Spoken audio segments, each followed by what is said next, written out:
Perseverance Part 2. Perseverance is not a long race. It is many short races, one after the other. I have a narrative about this. Kaninang umaga, pinakuha ko sander ng kangkong, which is yun yung tinanim ko or nilagay ko doon tapos nag-grow siya, sobrang dami na ngayon. So, alam niya yung reason kung bakit kailangan na parang monthly na maraming kunin na kangkong. Kasi para yung maintenance na rin, kasi nga sobrang dumadami sila.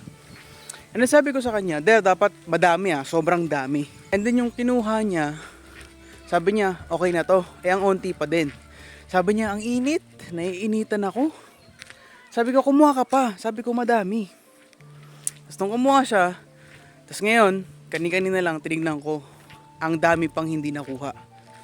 Which is, kailangan yun para ma-preserve, para mas maganda yung tubo.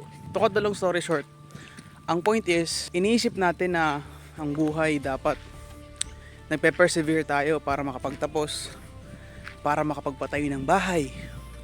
Ano pa yung mga long-term goal na yan na realistic naman, maganda siya. Pero kung yung araw-araw na short races mo, hindi mo siya na-edify, hindi mo siya na-level up, hindi mo siya na-manage, parang mahirap yun. And sabi ko sa kanya, yung mga, syempre bilang magulang, na inermon tayo, matagal ko nang sinasabi sa kanya na, makapagtapos ka man o hindi, anumang maano mo sa buhay, ang mas importante, kung paano ka namumuhay yung araw-araw. And, yun yung pinag-uusapan dito, sa quote na to, yung daily habits, yung daily na laban natin. Maganda yun, meron tayong long-term na goal, na dapat nagpupursige tayo, nagpe-persevere tayo para ma-attain yun.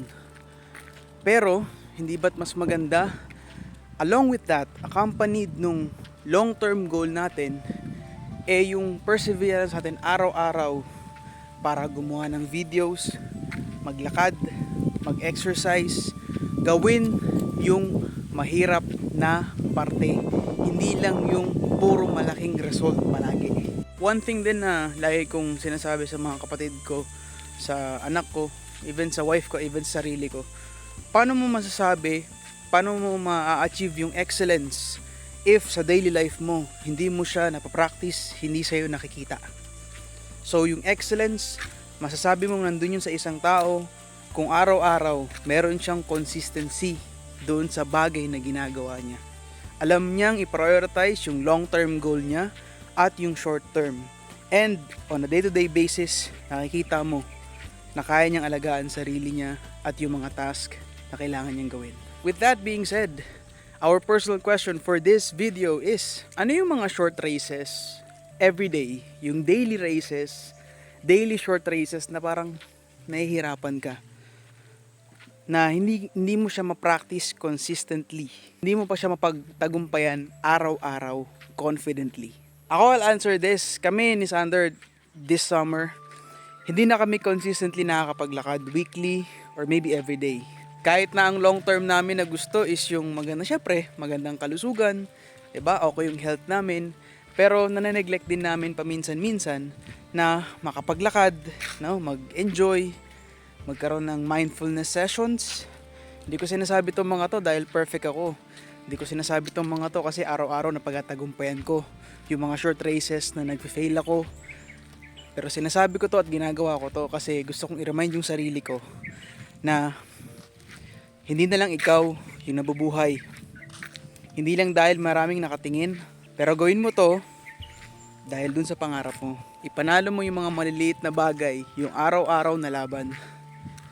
Yung pag-inom ng tubig, yung pagtulog ng maaga, yung pag-exercise araw-araw, yung pagkain, yung paglaban sa cravings na hindi naman mga healthy na pagkain. Ipanalo natin yun at makikita natin yung long-term goal natin. Magugulat ka na lang, papalapit na pala, andyan na. Kasi mas magandang makita na nagsasucceed yung mga tao na consistent and disciplined at nagpe-persevere doon sa tamang bagay kaysa doon sa mga tao na biglang instant na lang na-achieve kung ano man yung pinapangarap nila. Kasi parang sa isang laro, Yung mga yan, yung pagpe-persevere na yan, para mga side quest. Hindi mo alam, ano bang point nito, maganda ba yung quest, maganda ba yung reward, ano bang meron dito, ang haba naman ng story, ang haba ng narrative. Pero hindi mo namamataan, hindi mo namamalayan, doon nabibuild yung character mo. May it be doon sa RPG, role-playing game, or ikaw mismo, may nakukuha ka sa mga side quest na yon. Basta araw-araw, ginagawa mo siya, consistent ka doon sa character mo na binibuild. Pagkuha man yan ng kangkong, maging excellent man yan na trabahador, or estudyante, or bilang anak, bilang magulang, ipanalo natin. Kasi tayo-tayo na lang to. Kasi what a blessing it is to struggle, to have our short races and win it every day.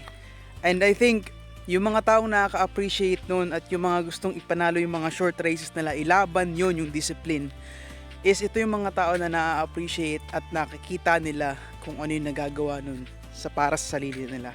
Mas magandang i-build yung inner man. Kasi we don't have to suffer yung process ng persevering. Persevering can be fun if you appreciate at nakikita mo yung changes na nagagawa nun, yung mga maliit na bagay na yun sa sarili mo. May we persevere on the right discipline and directions. So today, this Wednesday, may we persevere at ilaban natin yung mga maliliit na short races natin. May you have a persevering week or days still for this week, and may you stay wholesome, and God bless. Ano there? Ang steep. Ano der? Suko ka na? Der!